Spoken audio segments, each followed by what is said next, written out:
I'll begin with a short prayer.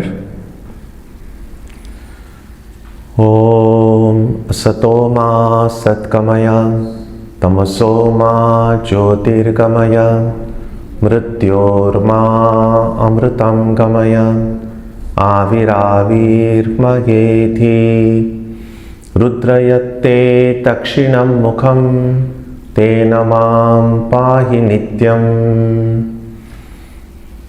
May the Divine lead us from the unreal to the real, from darkness to light, from death to immortality. May the Divine Consciousness fill our hearts and protect us.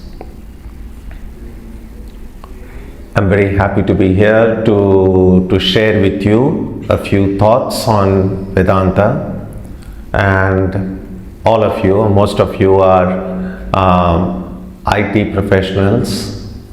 So the title for today's meeting, Vedanta for IT professionals, and I was thinking this morning, what if the title were IT professionals for Vedanta? How would that change the way of understanding this subject? But before we go ahead, I just want to have a rough idea about how many of you have no idea what Vedanta is. How many of you? Okay, good. How many of you have some idea of what Vedanta is? Okay. How many of you know everything about Vedanta? Well, I don't know myself either, so.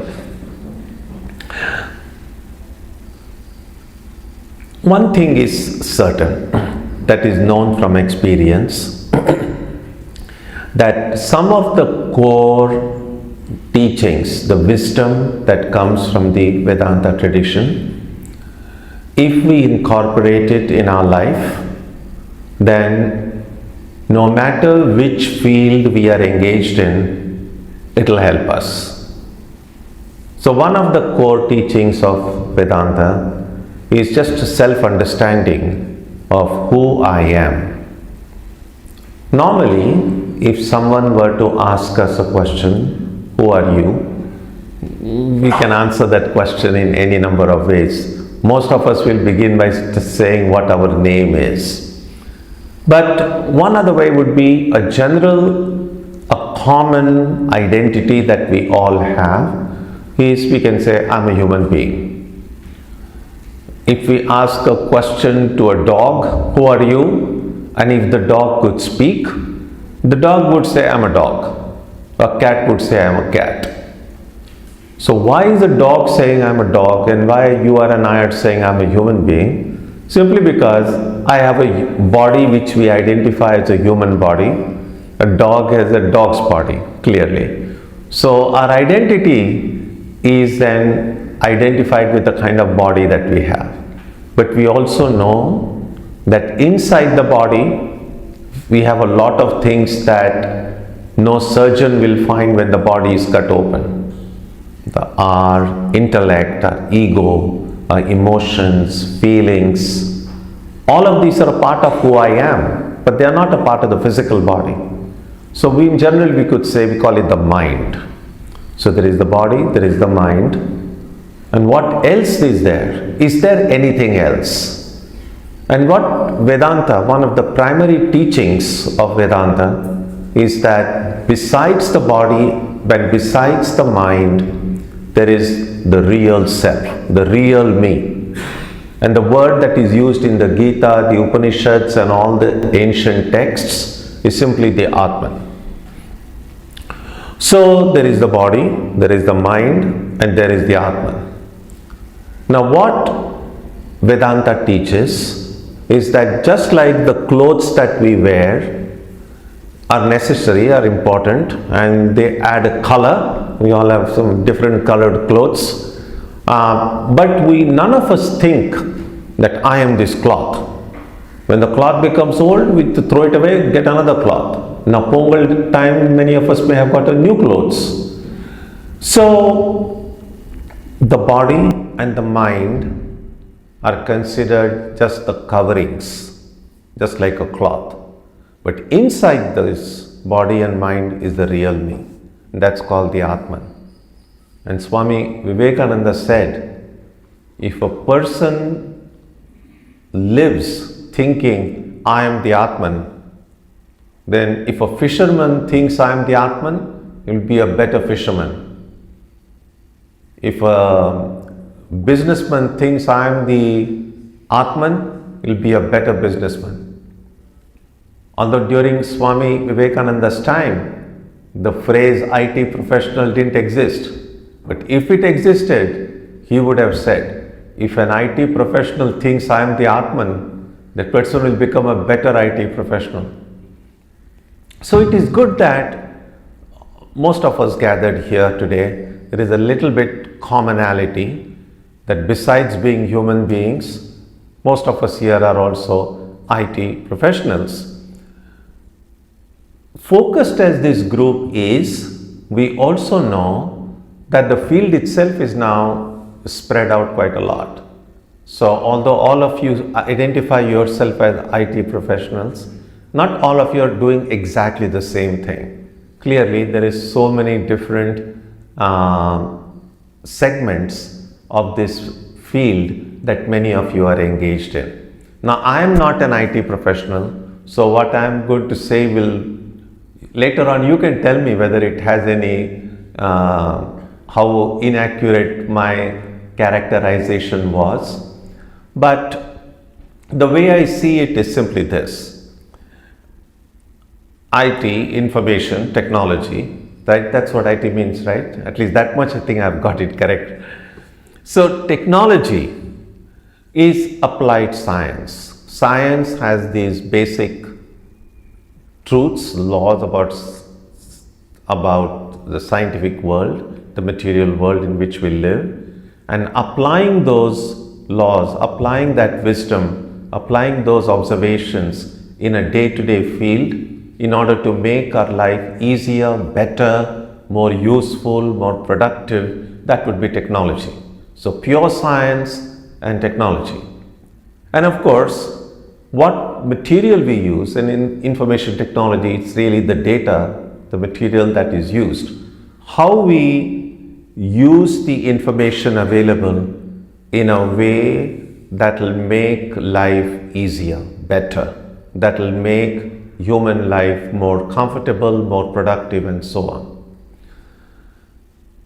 In some ways, it is possible to think that Vedanta itself is an IT in its own way, because Vedanta is the wisdom that comes from the Vedas. That's how Vedanta is, as for those few of you who are hearing about it for the first time, Vedanta is a combination of two terms, Veda, which is the most sacred Shastra, scripture for the Hindus, and Anta. Anta means the essence. So Vedanta means the essence of the Vedas. And Vedanta therefore means the wisdom that we get from the Vedic tradition. The Vedas have been considered timeless. They have several, at least from human standpoint, several thousand years old. Now the wisdom that comes from it and applying that wisdom in day-to-day life, that we might, if we normally, we don't use that terminology, but we can think of it as spiritual technology if you like. But what is the information that we use? What is the information that you use in your day-to-day life? A lot of this today we hear about AI and all the data being scrubbed from all the different websites and so on. Vedanta's scrubbing of information is not limited only to these books and the what's found on the internet. The information that Vedanta scrubs, if you like, is the experience, collective experience human beings have had for centuries. And as a result of parsing that data, they have come to a few basic conclusions. The one conclusion is everything we see is temporary. nothing lasts. Everything is changing. And that we know from our own experience. When we were born, we just weighed a few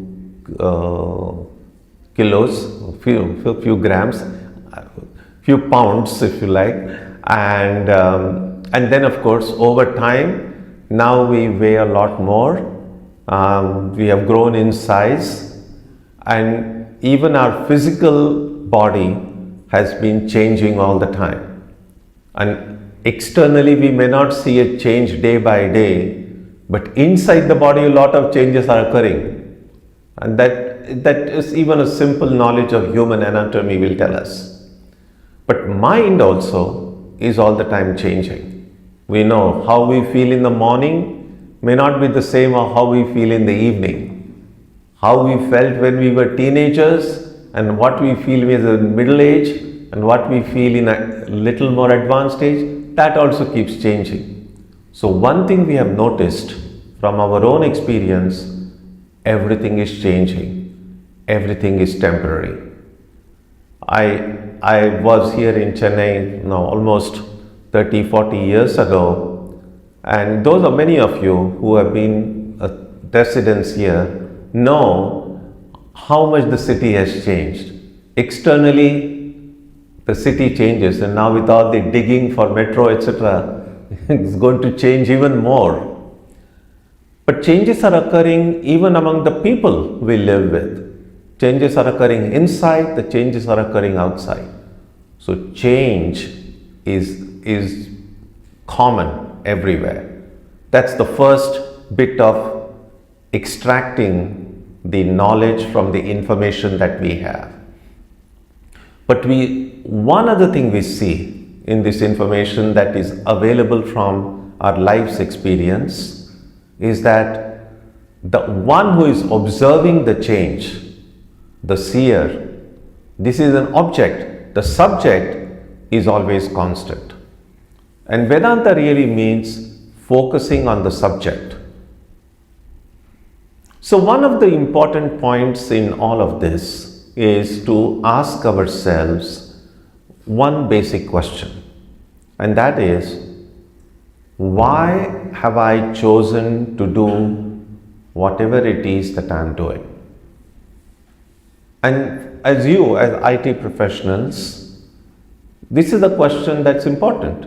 No matter what career you choose, but many of you have chosen to be in IT, to ask yourself, why did I choose to become an IT professional? What is it that prompts us to make specific career choices? Now, oftentimes the answer could be that usually, and that's the advice we get from our elders and from our friends and so on, that wherever there is greater market available, wherever there are greater job opportunities available, wherever we can make some more money, become more prosperous, become more wealthy. And so a lot of career choices are made that way. And now of course, IT is the one flourishing, booming field. And so clearly there are more opportunities. And so sometimes our choosing an IT may be just related to economy, related to just being successful in business or successful in our career choice.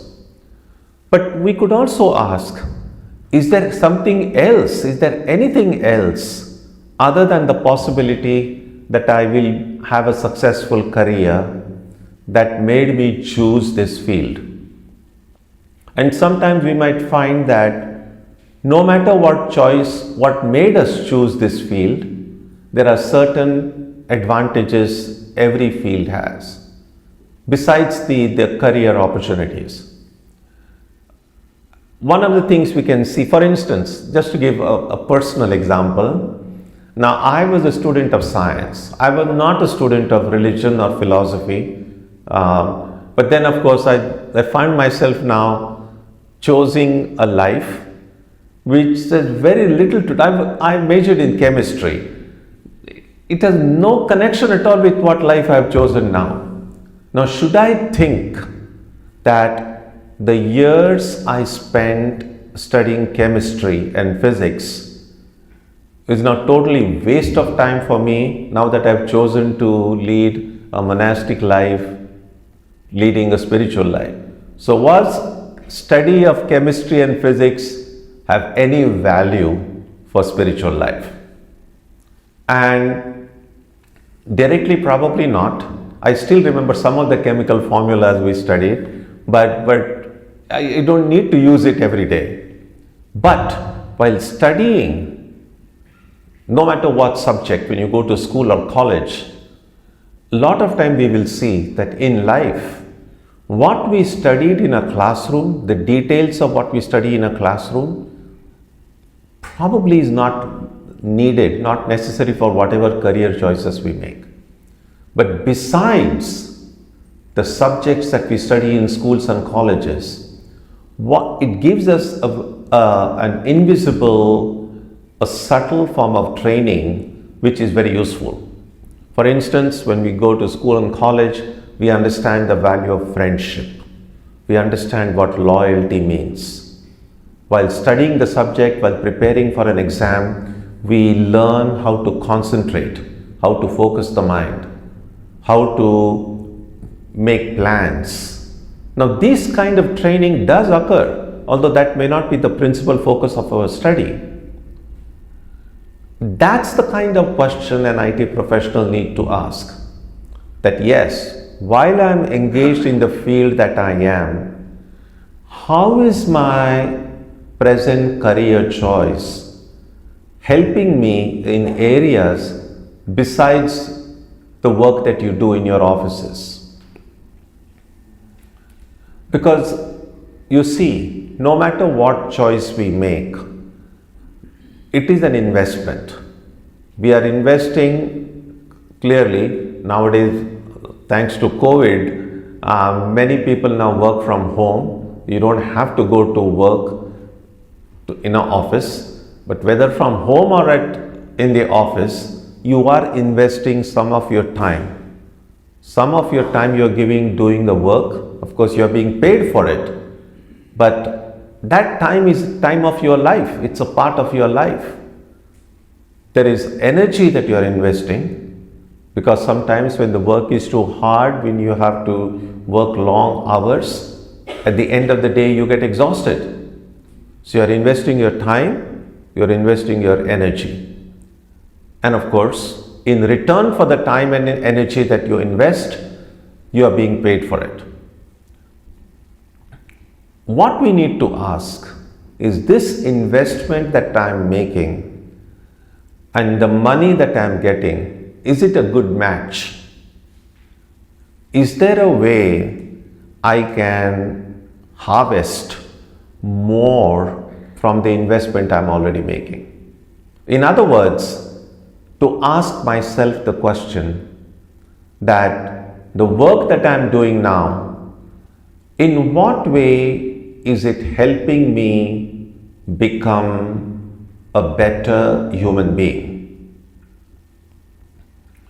The kind of relationships we develop at your workplace, with your colleagues, with your friends, sometimes there are differences of opinion, sometimes there is a conflict. How am I able to deal with the conflicts at the workplace? How am I able to focus my mind, concentrate my mind if you are working on some big problem in your work environment? Because the mind that you use when you go to work and the mind that you use when you return home are not two different minds. It's the same mind. The mind that helps you create a harmonious environment at the workplace is the same mind that will help you create a harmonious environment at home. If you are good at conflict resolution in a workplace, then in the same mind, when you return home, when your children are fighting or when there is some conflict in the family, you should be able to help resolve that conflict as well.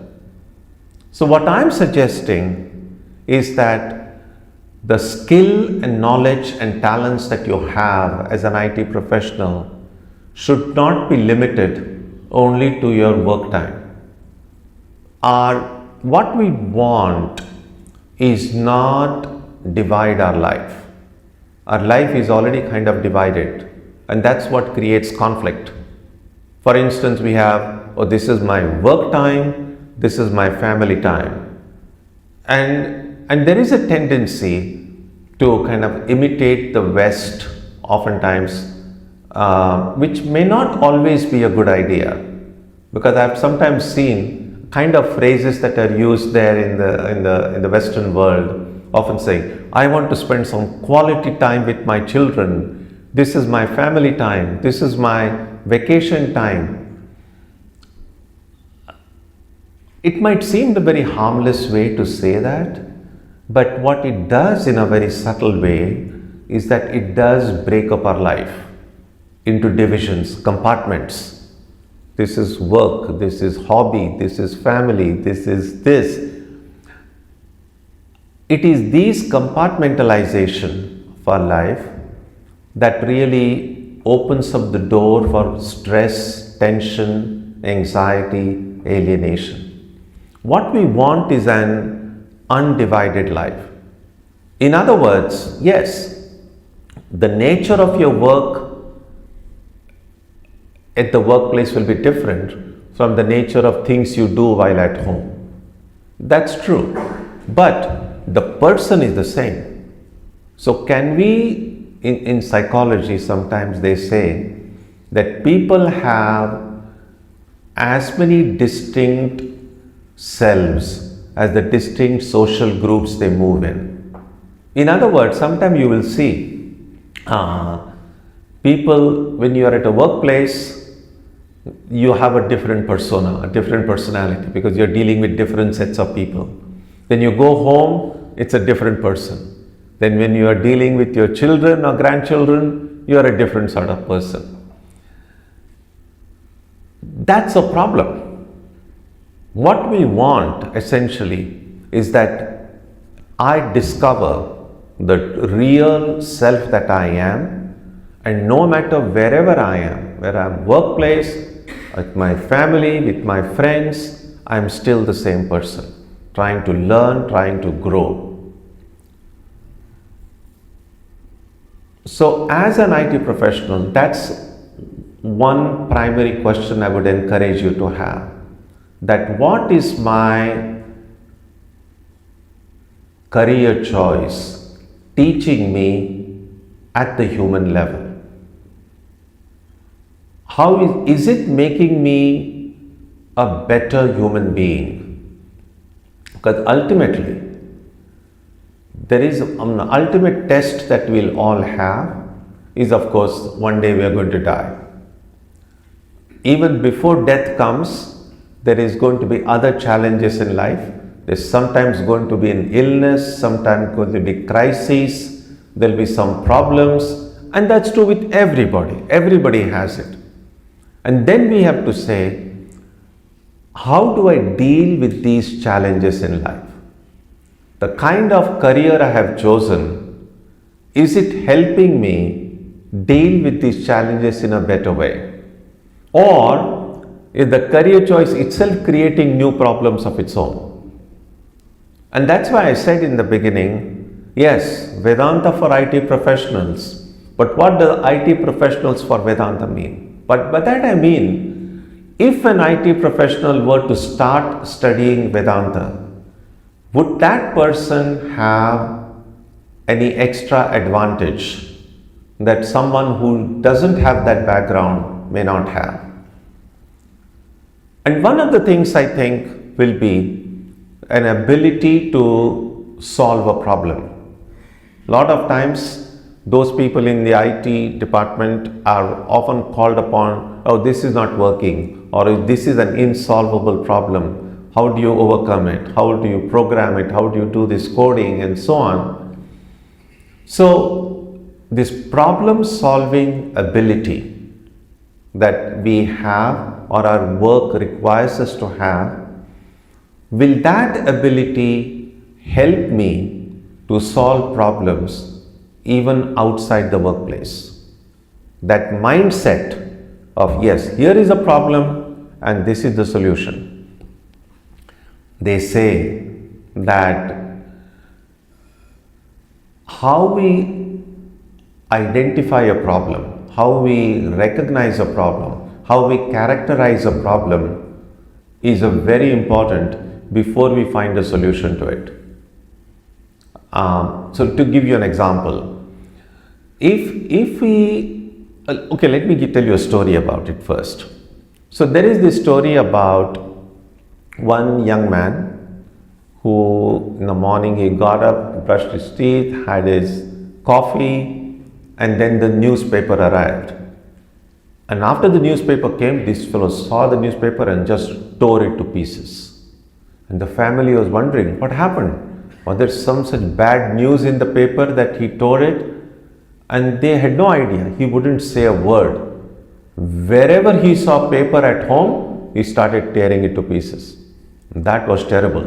When they finally saw that he started tearing even your currency notes, then they said it's a really big problem. So they locked him up in a room and said there's some medical condition that happened.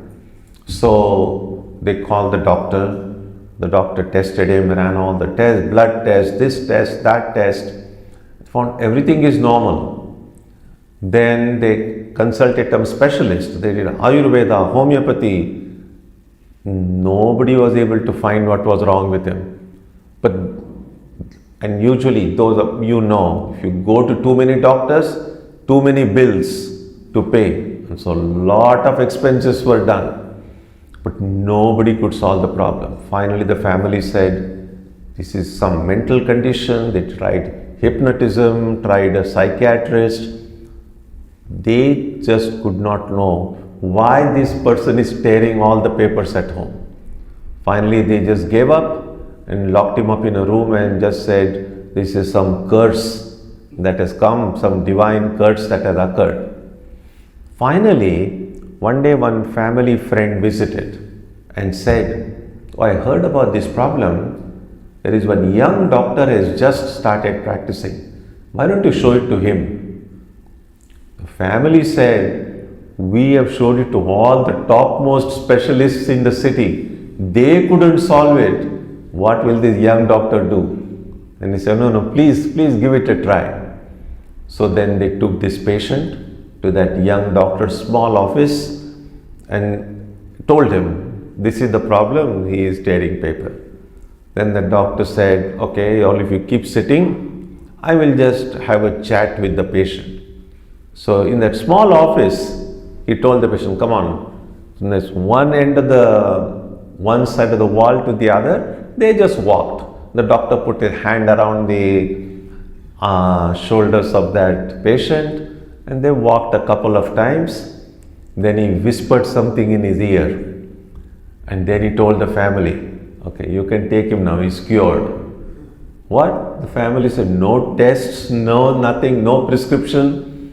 They thought the doctor is just making fun of them. So they go home and then they found this patient had really stopped tearing paper. They were surprised how this problem was solved without any tests, without any medication, nothing. And they were very grateful that this problem, which could not be solved by these great doctors, this young doctor has solved it immediately. So next day the family went to the doctor and asked him what his fees were, and there was some modest fees. Then they said, can we ask you a question? How did you solve this problem? All other doctors gave so many tests and they could not diagnose it. How could you do it? And we noticed that when you walked, you whispered something in his ear. What is it? What did you tell him? Then the young doctor simply shrugged his shoulders and said, I just tell him, stop tearing paper. And he stopped it. So, what was the problem? The problem was he was tearing paper. The solution was to tell him, don't do it. Nobody found that solution. Everybody did injection and vaccines and medication. So if we don't identify the problem correctly, we were never going to find a solution to it. And that's true for IT professionals too. A lot of times what seemingly might seem to be a complicated problem, but if you kind of look at it and determine what the exact problem is, then the solution will not be as complicated. So oftentimes, it's not the problem that is complicated, it's our minds that are complicated. So the more simple our mind becomes, we are able to see things very clearly. Right now, every one of us has become very complicated. People say, oh, life has become complicated. No, life has not become complicated. Life is simple. We are complicated. If we become simple, we discover that life is also very simple. In fact, in some sects, they refer to God himself as a simple one.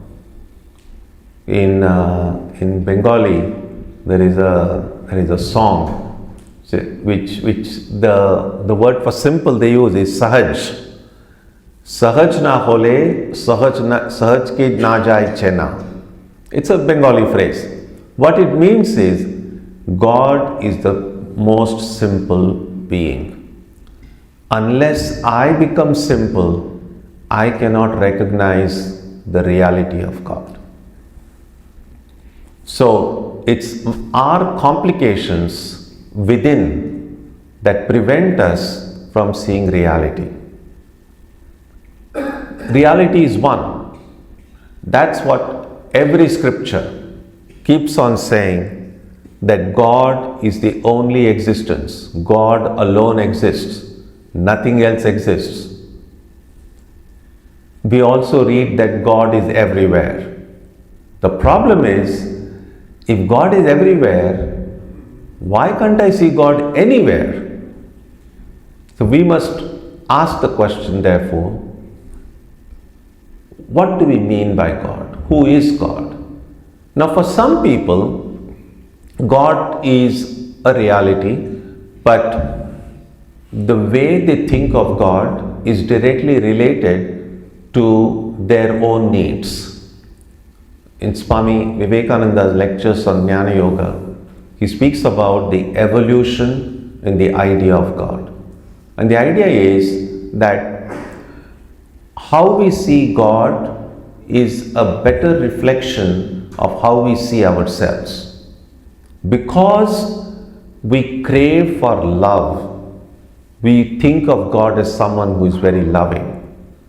Because we are in need of help, we need someone to help us, we see God as someone with strength who can help remove our problems. So our needs, we project it on an outside. And so of course, the moment we try to think of God as some person, then there are people who say, oh, it's very difficult for me to believe in God. But the way God gets described in Vedanta, it's very amazing. So they say, God is existence itself. So, when you identify God with existence, if somebody says, God, I don't believe in God, it's like saying, I don't believe in existence. It's like saying existence does not exist. And so the Vedantic idea of God, Vedanta's God, is very difficult to deny. Therefore, Swami Vivekananda said that person is an atheist who does not believe in himself. Because if I don't have confidence in myself, then I will not be able to have faith in not only anyone in the world, but not in God itself. And therefore, it's better. When we speak about religion, oftentimes people begin by thinking about who is God, where is God, and so on. But in Vedanta takes a little bit of a different approach. They don't talk about God in the beginning at all. They just look at themselves and say, who am I? Before asking who God is, it's good to ask, who is this person asking questions about God? And that's what I spoke earlier about, asking things like, am I this body? Am I this mind? Am I this ego? Who am I really? There is sometimes people carry more than one. Nowadays everyone has to carry a lot of cards. It says Aadhaar card and different kind of credit cards and so on. And sometimes these different cards will give different benefits. Some of the credit cards will give you this benefit and that benefit. So even though we might have more cards that we carry to make online payment and so on, over time we might find that we use one particular card more often than others. That becomes like a dominant card. Something similar happens when we think about ourselves also. So if someone asks you, who are you? We might answer that question in many different ways. In terms of, for instance, if religion is very important to us, then we will look at human beings in terms of their religious identity. We'll say, this is a Hindu, that's a Muslim, that's a Christian. If politics is more important to us, then we'll think in terms of, this person belongs to this party, that person belongs to that party. If we're thinking in terms of species, then we think, I'm a human being, this is the dog, this is the cat. Sometimes people think in terms of caste system. This caste, that caste. So there are any number of ways we can identify ourselves. But then we have to ask, which is the way I use more often? Which is my dominant way of identifying myself? One other test that I have found very useful is that, as I said already, one day we are going to die. How do we want people to remember us after we die? That shows us something about what is important to me in life. First of all, there is this one Kabir. Kabir is this great saint. He says in one place that when I came into this world, I was crying, the people are celebrating. And we know that the first thing that a baby does after being born is it cries. And oftentimes they show that as soon as you hear the cry, there's a baby being delivered, and you hear the cry for baby, the whole family celebrates. A new being has come. In fact, if immediately after birth, if a baby does not cry, everyone is worried. They will do all kinds of things to make the baby cry. Because as soon as the baby cries, they say, oh, there is birth. It's in a way sad that crying, we begin our life with crying. And crying itself is considered a sign of life. And then of course, the rest of the time, throughout life, we get more opportunities to cry. But when we die, Kabir says that let me live my life in such a way that when I was born, I was crying, everyone was celebrating. Let me live my life in such a way that when I die, I'll be smiling and everyone else will be crying. That's the least we can hope. We don't want that after we die, everyone is again celebrating. Oh, good riddance, his fellow is gone. That's what we don't want. But then we have to say, am I living my life in a way that people will feel bad after I leave? How do I want to be remembered? Do we want people to remember, oh, this person was a great IT professional? Or do we want people to say, this person was really a good soul, this person was honest, kind, helpful, or this person was truly holy? How do we want to be remembered? Because that question will tell me what is important to me right now. And then I ask myself, the way I'm living my life now, will that help me to leave the kind of impression I want to be left on people's spine after I die? So one of the questions I often ask people is, we all want to be successful, but what is my idea of success? What does success mean? Is it in terms of I earn a lot of money, or I'll become very famous? Or what is my criteria of success? And one of the things people might say is, I want to be happy. Perfectly reasonable.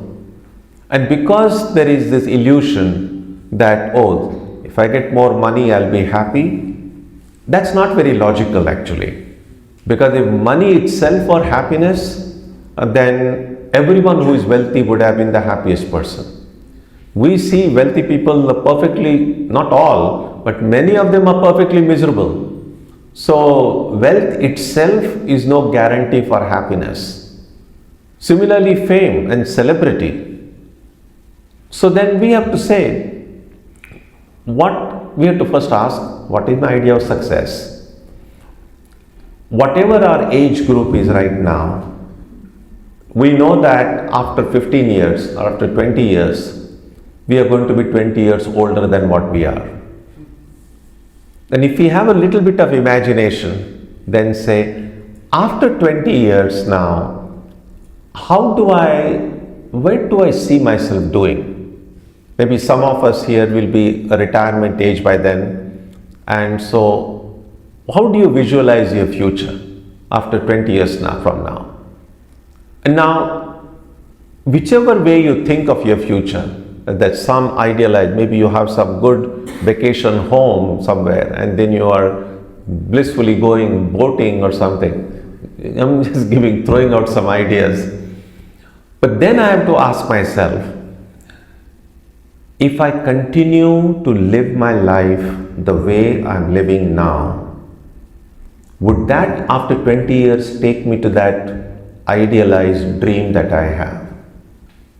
And if I feel, yes, the way I'm living now, after 20 years, this is exactly where I'll be, we don't have to change anything. But if we are honest, and if we find that, no, if I continue to do what I'm doing now, things may not be very different after 20 years. And if we want them to be different, then we'll have to make some intelligent changes in our life. And one way to decide what changes we need to make is to have a good assessment about what our strengths are and what our weaknesses are. You see, we are pretty good at judging other people. Most of us are very good at, this person is like that person is like that. We do it all the time. It's not so easy to do that about our own selves, because I am one of the billions of people in the world, and while every one of us thinks we are unique, in some sense none of us is unique. Every one of us is kind of average. But if we look at ourselves objectively and say, I'm one of the people on this planet. What are my strengths? What are my weaknesses? Now, people who are very egoistic are not able to do this assessment correctly. They either overestimate themselves or underestimate themselves. But a little bit of humility, if it is there, then we can be very honest, because all of us have good points, all of us have weak points. If we can identify what the strengths are, identify what the weaknesses are, then making choices in life becomes very easy. Then all that I need to do is, whatever I choose to do, whichever way I choose to think, I must preserve my strengths and I must eliminate my weaknesses one by one. But in order to do that, I have to first identify them. There is that story they sometimes say, one person was was thinking that he's suffering from inferiority complex and wanted to make sure whether that was really the case. So he had some psychology tests. Tests were done to find out whether he is suffering from inferiority complex. Finally, the report came, and then the doctor said that I have a good news for you, and that is you are not suffering from inferiority complex. You are inferior. But that's good. It's good to know that, because if I know it, then I can do something about it. And that's why it's good to look at ourselves and say, yes, everybody has some strengths, everybody has weaknesses. These are my strengths, these are my weaknesses. You don't have to advertise it, don't have to put it in a Facebook or anything, just for your own information. And then, even if I choose to eliminate just one weakness every 6 months or one weakness every year, I'll become a better person. The test of being a better human being is not just how much people appreciate you or praise you. Because sometimes, you see, when you go to a shop and then you want to buy something, and then then the shopkeeper tells you how much it costs. Have you ever gone to a shop and then you want to buy something and the shopkeeper says, you only decide the price? It never happens that way, because the shopkeeper says, this is the value. If you pay, then you do it. Similarly, when we go through life, why do we expect other people to tell us how great we are or how terrible we are? Because you see, if somebody comes and tells you, you are stupid, and people get angry if they are told they are stupid. And my point is, why should you get angry? Because if somebody says you are stupid and you get angry, that means there is somewhere a fear, this person may be telling the truth. And that's why I'm upset. Because if I'm sure I'm not stupid, and if someone says you are stupid, that doesn't make me stupid. Just like if someone says you are Einstein, that doesn't make me Einstein. I am who I am. So that kind of a deep confidence, a deep certainty, if we have within us, then we will not be affected by praise or blame, by what people say about us. So that's something very useful. And that's why, and especially for IT professionals, when you have kind of trained or at least expected to identify the problem correctly, using that skill towards yourself and say, what is the problem with this person? And then if I can identify it, it will help you not only advance in your career, but it will make you a better human being. Because it's not enough to get all awards and functions and promotions at your workplace, and when you come home and then you find your children don't respect you, or there is just fighting and quarreling at home. What's the point? You may be earning a lot, but there is no peace at home. So the skills that we have, we need to use those skills even to help us outside the workplace. Because unless there is some basic peace and harmony at home, you cannot even think about anything else. Because you see, there are two kinds of problems. One is the kind of problem most of us deal with. Problem dealing with, there is of course the problem in the world about hunger, homelessness and so on. Most of us here don't have those problems. But there are other problems that people have. There are these personality clashes, disagreements, quarrels, sometimes could be some financial challenges and so on. Most of us are so busy dealing with these problems day by day that we have no time to think about a more serious problem. And a more serious problem is, every day we are getting older by a day. Normally there is a Normally we celebrate birthdays. In a way, birthdays are nothing to be celebrated. It's just like, oh, I've got 1 year closer to my death. But still, if they want to bring sweets, etc., don't say no to it. But they deep down realize we are still getting older. And as we get older, we may not realize on a day-to-day basis, but over the years we realize the kind of energy and vitality and memory we had in young age, that all becomes less and less and less. So there is this in the Gita, Krishna says, Janma mrityu chara vyadhi dukkha dosha anudarshanam. Dosha anudarshanam. You see, I said we are very good at finding fault with other people. Holy Mother Sharda Devi's one of her last messages, she said, if you want peace of mind, don't see anyone's faults. But what Krishna is saying is, find faults, not people's faults. Dosha anudarshanam. Find fault with life itself. And what is the problem with life? Janma mrityu jara vyadhi. Whether you are rich or poor, east or west, whatever identity you have, nobody is free from this reality of birth and death, from the reality of aging, the reality of sickness. We can pretend we are not getting old, but we cannot stop the getting old process.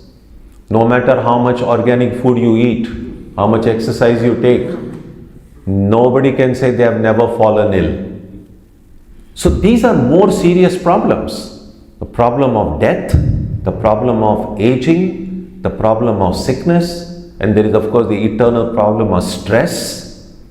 But who has time to think about these deeper problems when all that we're doing is, oh, I have to fight with this person is like that person is like that. What Vedanta does, it asks us, encourages us to look beyond these superficial problems of day-to-day life, some of these deeper problems. Because when the moment of death comes, when there is a knock on the door and Yama is standing there, you say, come. He said, no, I'm a great IT professional, I can't go. Yama says, I don't care who you are, you have to come. So my skill as an IT professional not going to help me that time. But using the knowledge that you have of looking at the problem of life and solving it, then when you knock and the door is open and Yama says there, Yama says, come on. Then he says, come on, I've already solved the problem. You cannot take me anywhere. I am the atman. You can only take the body. That's what we will say. So, to cut it short, what Vedanta does, it gives us the ability to not live a very superficial life, to look deeply and recognize the real problems. And only if we identify the problems correctly, we'll be able to solve them. So this problem-solving skill that you have as an IT professional, try to deepen that skill so you will be able to solve the problem of life itself. Not just these simple problems, but a lot more complicated problem. But those complicated problems will appear simple when we have become simple ourselves. So these are a few of the thoughts, few of the ideas I thought I would share with you this morning. And then if there's any idea that you would want to be explained further, or if you have any doubts, if you have any questions, we now have about half an hour to... So I'm not going to stop talking now, and it's now your turn to do the talking.